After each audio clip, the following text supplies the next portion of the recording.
দেশের লক্ষ লক্ষ দরিদ্র শিশুর পুষ্টি নিশ্চিত করতে সরকার চালু করেছে স্কুল ফিডিং কর্মসূচি। উদ্দেশ্য মহৎ। প্রাথমিক বিদ্যালয়ের শিশুরা প্রতিদিন বিদ্যালয়ে পুষ্টিকর খাবার পাবে, ঝরে পড়া কমবে, শরীর গড়বে। কিন্তু যমুনা টিভির অনুসন্ধানী প্রতিবেদন বলছে ভিন্ন কথা। এই কর্মসূচির আড়ালে চলছে ভয়াবহ দুর্নীতি।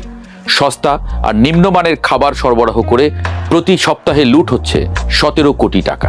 সরকারি নির্দেশনা অনুযায়ী শিশু প্রতি নির্দিষ্ট মানের বিস্কুট, ডিম, দুধ, পাউরুটি ও মৌসুমি ফল সরবরাহের কথা।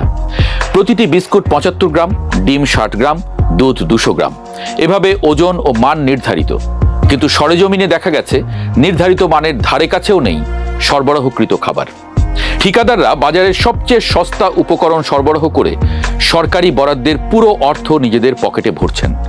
বিশ্লেষকরা বলছেন এটা শুধু দুর্নীতি নয়, এটা রীতিমতো পরিকল্পিত লুটপাট। প্রতিবেদন অনুযায়ী গোপালগঞ্জের কাশিয়ানী উপজেলার চাপ্তা সরকারি প্রাথমিক বিদ্যালয়ে 14 কার্যদিবসে 2000 প্যাকেট দুধের চাহিদার বিপরীতে সরবরাহ হয়েছে মাত্র 678 প্যাকেট। ডিম, পাউরুটি, বিস্কুট, কলা কর্মসূচি শুরুর পর থেকে একবারের জন্য দেওয়া হয়নি, অথচ কাগজে কলমে সব সরবরাহ হয়েছে বলে দেখানো হয়েছে। এই একটি উপজেলার চিত্র যদি এমন হয়, তাহলে দেশের বাকি উপজেলায় কি হচ্ছে সেই হিসাব মেলালেই সপ্তাহে 17 কোটি টাকার বাস্তবতা বেরিয়ে আসছে। কাশিয়ানী উপজেলা নির্বাহী কর্মকর্তা বলেছেন, আমি নতুন যোগদান করেছি, বিস্তারিত জানি না।